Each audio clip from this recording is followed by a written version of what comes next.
Bismillahirrahmanirrahim. The topic of today's lecture is geography, land, boundaries, and neighborhoods of Pakistan. This is not lecture number 24, and this is your series lecture. So first we start from the geography and the people. Pakistan was comprised of two wings when it came into existence on August 14, 1947. जब पाकिस्तान बना तो वो बनते वक्त to wings में बना हुआ था। एक उसका वेस्टर्न पार्ट था और एक उसका जो था ईस्ट पार्ट था। ईस्ट पाकिस्तान सेपरेटेड 1971 से। काफी सारी वजूहत है इसकी वजह से ईस्ट पाकिस्तान को नॉर्थ वेस्टर्न पार्ट से सेपरेट होना पड़ा। पोस्ट 1971 और present day Pakistan is located in north western part of south Asian सब कॉन्टिनेंट। तो जो साउथ एशिया का सब कॉन्टिनेंट था इसका ईस्ट पार्ट हमसे अलग हो गया। अब हम उस वक्त से लेके 1971 से लेकर अब तक जो पाकिस्तान लोकेट है वो किसके ऊपर लोकेटेड, नॉर्थ वेस्टर्न एरिया के ऊपर located. It has maintain its distinctiveness in the सब continent.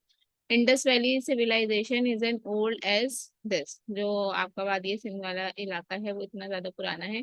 The archaeological heritage of Harappa and Mohenjodaro are clear evidence of this fact. और हड़प्पा और मोहनजोदड़ो जो दो इलाके हैं वो जो है इस बात की निशानदही करते हैं कि यहाँ की तहजीब बहुत कदीमी है। यहाँ जो आबादी थी वो बहुत पहले से 2500 BC से आबाद थी।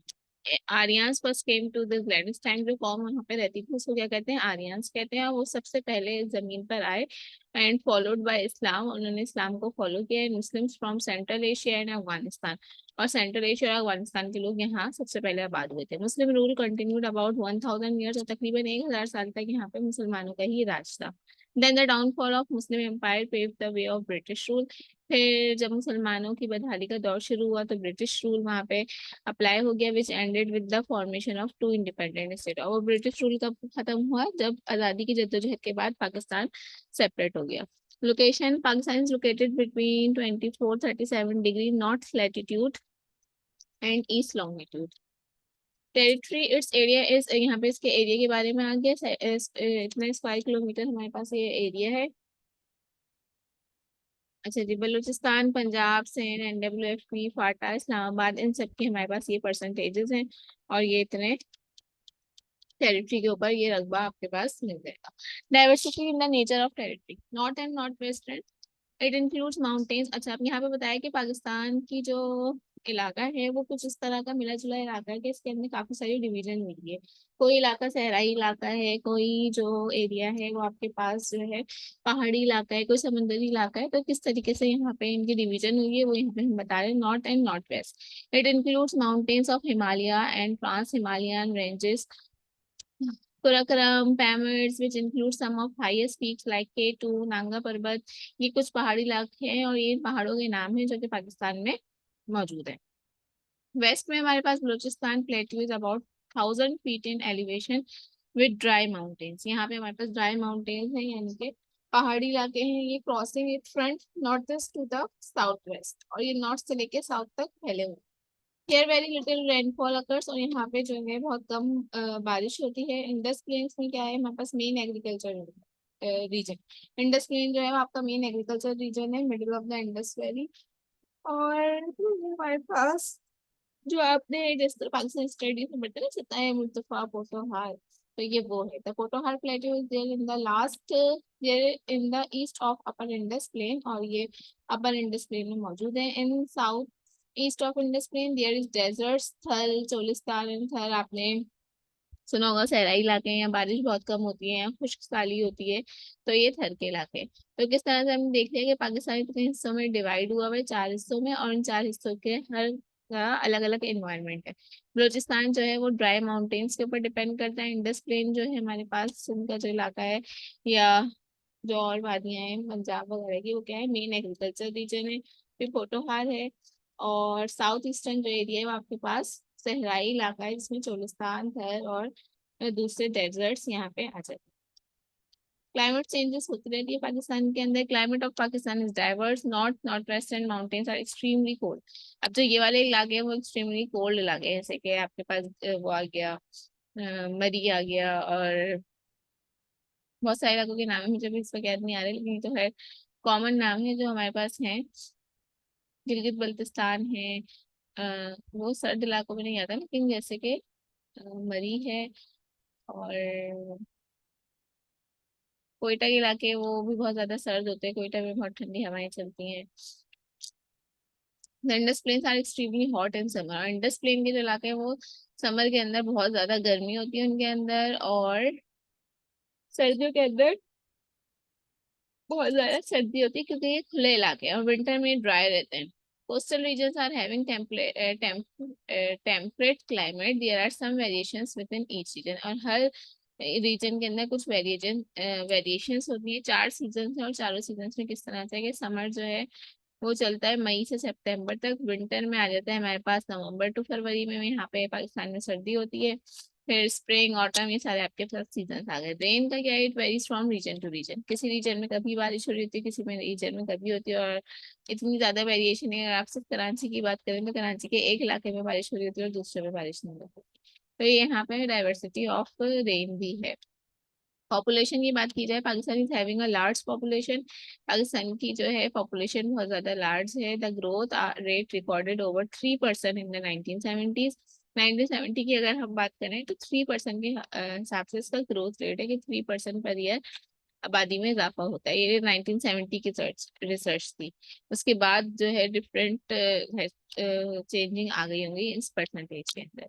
Not decline due to a number of measures by the government, but still it is high as compare to the other cities of the region. यहाँ ये कह रहे हैं कि जब ये परसेंटेज इसके बाद गवर्नमेंट का ये दावा है कि जैसे जो भी उन्होंने प्रोग्राम्स वगैरह शुरू किए हैं उसके बाद अब जो है आबादी में इतनी तेजी से इजाफा नहीं हो रहा। लेकिन फिर भी अगर कंपेयर किया जाए तो पाकिस्तान की आबादी दूसरे कंट्रीज से ज्यादा है। पाकिस्तान का रीजन भी बड़ा है, और दूसरे रीजन के ऊपर भी डिपेंड करता है आबादी। Census is taken after every 10 years, और ये जो पॉपुलेशन वो होती है ना मर्दमशुमारी, कब होती है, आफ्टर 10 years होती है। उसके बाद ये सारे नताइज, ये सारे टेबल्स वगैरह बनते हैं कि एनुअल ग्रोथ रेट क्या है, पॉपुलेशन मिलियंस में कितनी है, कौन से ईयर में कितनी पॉपुलेशन है, तो आप ये देख लें मुसलसल ये बढ़ती हुई population. In 2006, the population is estimated to be over 160 million. 2006 में जो population evaluate की गई थी वो कितनी थी, 160 million थी। Important features of the population, more than 50% population is under the age of 21। तो यानी हमारी जो अक्सरियत है वो जवान लोगों पे मुश्तमिल है। तो इसलिए हमारे पास कह लेंगे मैन पावर ज्यादा है, काम करने वाले लोग ज्यादा हैं, और हमें जो फोकस करना है या अपने जो भी पॉलिसीज बनानी है वो इसको देखते हुए बनानी है कि हमारे पास इतने जो है ना यंग ग्रुप मौजूद है। क्या हमें उनको एजुकेशन पे फोकस करवाना है या हमें स्पोर्ट्स पे फोकस करवाना है, सारी मर्दमशुमारी है, ये सारे रेट्स वगैरह क्यों लिए जाते हैं, ये इसलिए लिए जाते हैं कि हम उस तरह की स्कीम्स निकाल सकें, उस तरह की पॉलिसीज बना सकें, किन लोगों को ज्यादा ट्रीट करने की जरूरत है। तो ये एक बहुत अच्छा प्लस पॉइंट होता है कि आपके पास यूथ मौजूद है, क्योंकि आप यूथ को जिस तरफ लेके जाएंगे वो उस तरफ चले जाएगी। आप उसको अगर एजुकेशन की तरफ लेके जाना चाहें तो आप एजुकेशन की तरफ ले जाएंगे, स्पोर्ट्स की तरफ लेके जाना चाहेंगे आप इस तरह की चीजें बनाएंगे वो स्पोर्ट्स की तरफ चली जाए। तो इट डिपेंड्स ऑन गवर्नमेंट कि वो अपनी यूथ में किस तरह की नॉलेज स्प्रेड कर रहे हैं और उनसे किस तरह की एक्टिविटीज या किस तरह की मुल्क की तरक्की में पार्टिसिपेशन की उम्मीद रखती है। A large part of this population is dependent, जो हमारे दूसरे कंट्रीज हैं जापान या फिर अमेरिका, इन जगह पे क्या है कि पॉपुलेशन, यंग पॉपुलेशन की कमी है। यंग पॉपुलेशन की कमी है, और साथ ही साथ अगर यंग पॉपुलेशन है यूरोपियन कंट्रीज की अगर बात की जाए तो वो इतनी ज्यादा जो है कह लेंगे अपनी राह से बिगड़ चुकी है कि उनके पास काम करने के लिए लोगों को उनको दूसरी जगह से बुलाना पड़ता है, और उनके पास इतने रिसोर्सेज नहीं है या इतनी मैन पावर नहीं है कि वो अपने ही मुल्क के लोगों को नौकरी देकर उनसे काम करवा सके। और हमारे यहाँ क्या है कि नौकरियां कम है और करने वाले ज्यादा हैं और उनको नौकरियां मिल नहीं रही होती। Add to this people over 65 years. Above about 30% population lives in urban area। जो 30% population है वो कहाँ रहती है, शहरी इलाकों में रहती है, और बाकी जो 70% population है वो villages वगैरह में रहती है। Why migrations to urban areas? urban areas में क्यों लोग माइग्रेट कर कर आ रहे हैं, क्योंकि यहाँ पे एजुकेशन है, एजुकेशन के रिसोर्सेज मौजूद हैं, जॉब्स मौजूद हैं और फैसिलिटीज मौजूद है। जबकि जो देही इलाके हैं उनकी तरक्की पे इतनी तवज्जो नहीं दी जाती।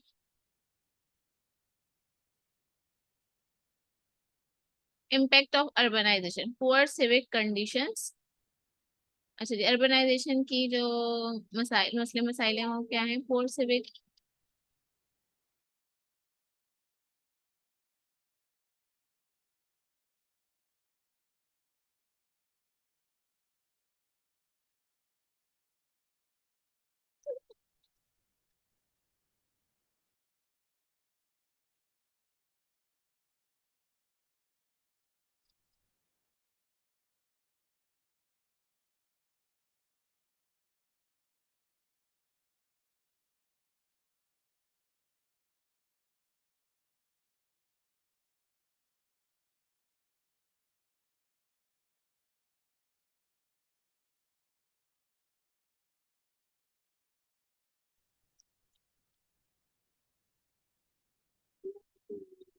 Important features of the population, more than 50%। अच्छा ये मैंने बता दिया आपको। है ये पॉपुलेशन की जो परसेंटेजेस है, किस सूबे में किस हिसाब से पॉपुलेशन है। तो सबसे ज्यादा अगर पॉपुलेशन देखी जाए तो वो पंजाब की है, देन सिंध, NWFP, और सबसे कम पॉपुलेशन जो है वो 5.3 है। सो ये पॉपुलेशन जो है रकबे के हिसाब से भी मैटर करती है। यहाँ का एरिया ज्यादा है तो इसलिए यहाँ की पॉपुलेशन भी ज्यादा है। लो literacy rate, official literacy rate is 46। Officially literacy rate यानी पढ़ाई का जो रेट है वो कितना है, 46% है। बट फंक्शनल अगर हम बात करेंगे कितना ज्यादा फंक्शनली ये चीज सही है, तो वो इससे भी कम है। Women literacy rate is much lower. औरतों की जो लिटरेसी रेट है वो बहुत ज्यादा कम है। उसको गवर्नमेंट ने इनहेंस करने के लिए कुछ प्रोग्राम्स भी शुरू किए थे। गवर्नमेंट स्कूल में लोगों को लड़कियों को वज़ाइफ दिए जाते हैं ताकि वो आए और पढ़ें। In certain areas of Balochistan women literacy is nominal to non existent. और बलूचिस्तान के कुछ इलाकों में कह रहे हैं कि इतना ज्यादा लिटरेसी रेट कम है कि वहाँ तस्वुर ही नहीं किया जाता कि औरतें तालीम हासिल करें। Why population figures are important for planning and development, socio economic development and poverty elevation. इन सब चीजों के लिए पॉपुलेशन जो है इसकी फिगर्स ली जाती हैं। Social development indicators are poor in Pakistan. No ideal figure of our population can be named.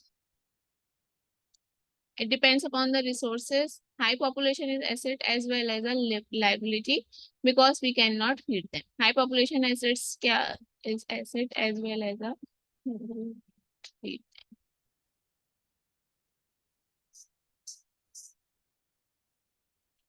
ये रिसोर्सेज के ऊपर भी डिपेंड करता है कि आप कितना ज्यादा जो है सोशल डेवलपमेंट एक्टिविटीज में इन्वॉल्व होते हैं। Efforts to manage population are being done by the government as well as by non government organisation in the field of health care. तो गवर्नमेंट की तरफ से जो हेल्थ केयर की या दूसरी फैसिलिटीज हैं वो एफर्ट्स की जा रही है उनको मेंटेन करने।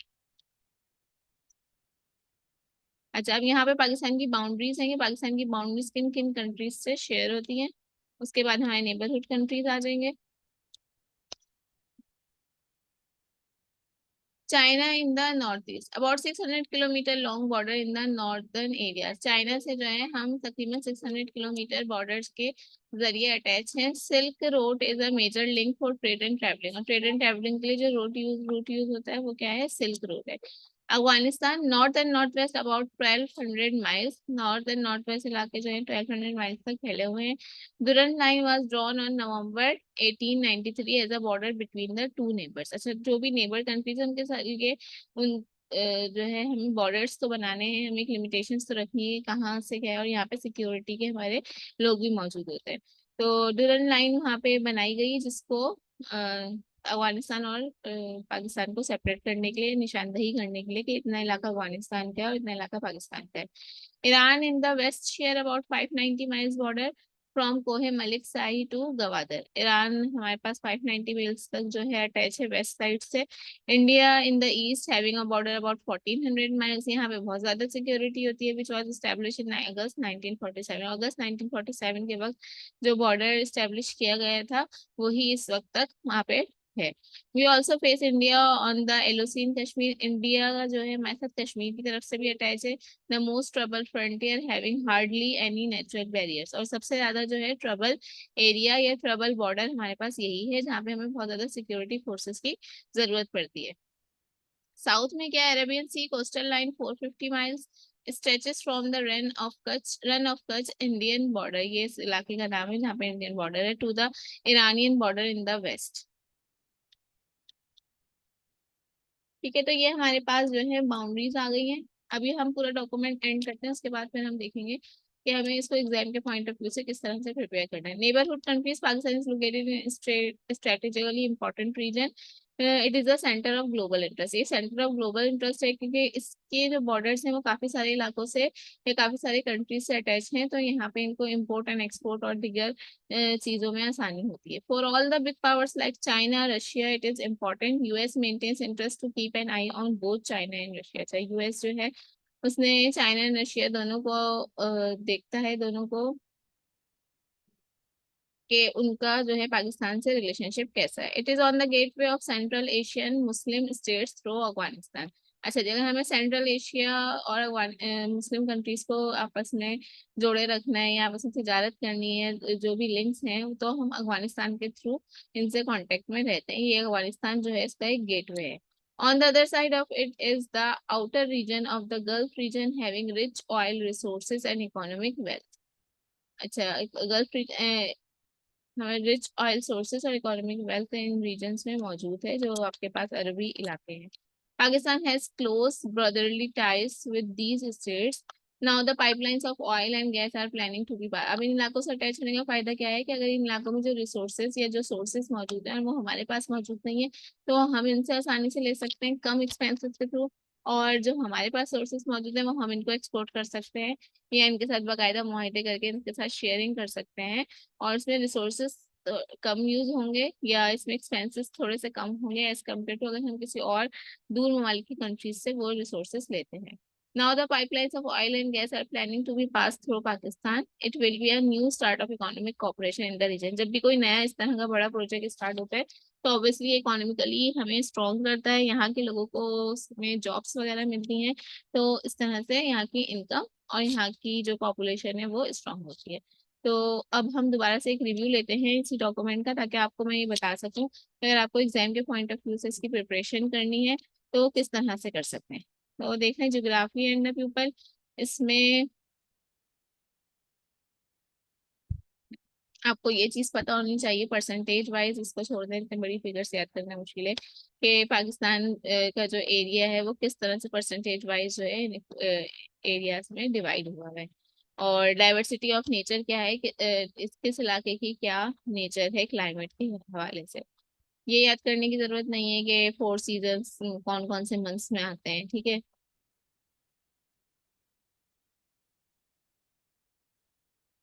पॉपुलेशन का एक जनरल ग्रोथ रेट आपको पता होना चाहिए. ठीक है. ये याद रखिएगा कोई सा भी टॉपिक प्रिपेयर करते हुए कि पेपर जो है एमसीक्यूज बेस्ड भी और थ्योरी बेस्ड भी. तो एमसीक्यूज में थोड़ी छोटी छोटी पीछे चीजें जो है वो पूछ ली जाती है. इंपॉर्टेंट फीचर्स ऑफ पॉपुलेशन क्या है. एज 21 के कितने लोग हैं, 65 अबव कितने लोग हैं, 30% पॉपुलेशन कौन से एरियाज में रह रही है. सब चीजें एमसीक्यूज के लिए इंपॉर्टेंट होती है हमारे पास. प्रोविजनल पॉपुलेशन को आप रहने दें क्योंकि हमने वो ऊपर आपको एक और फिगर याद करवा दी तो यहाँ पे इसको याद करने की जरूरत नहीं है. अच्छा, लिटरेसी रेट कितने परसेंट है ऑफिशियली और अनऑफिशियली कितना है ये याद कर लिएगा. देख लिएगा. Pakistan shares boundaries with 400 countries. कौन कौन से कंट्रीज से बाउंड्रीज अटैच है, कितने कितने माइल्स हैं इसको आप रहने दें लेकिन कौन कौन से कंट्रीज से बाउंड्रीज अटैच हैं यू शुड रिमेम्बर दिस.